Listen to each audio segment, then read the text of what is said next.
Узнавая все больше об Амитхане Султане, я был горд за его корни дагестанские, так как я сам с Дагестана, и у нас аэропорт имени Амитхана Султана. В целом, почему мы начали снимать этот фильм? Потому что это великий человек с великой историей, и он один из многих, наверное, которые отдали бы свою жизнь за спасение нашей Родины. Я занимался видеомонтажом данного ролика. Это была довольно-таки нелегкая работа, она у меня заняла достаточно времени.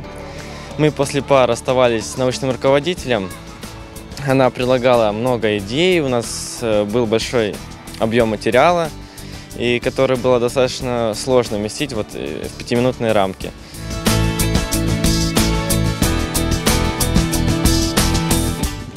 Мы очень много старались, трудились, мы брали информацию с разных источников, смотрели много телепередач про Саида Алиеву. Ее подвиг засекретили.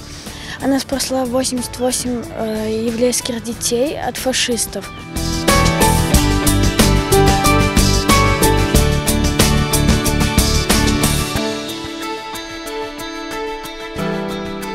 Мы, как представители нашего народа, не можем пропустить, чтобы такой конкурс прошел мимо, потому что хочется, чтобы определенные эпизоды нашей истории, правдивые эпизоды нашей истории узнали во всем мире.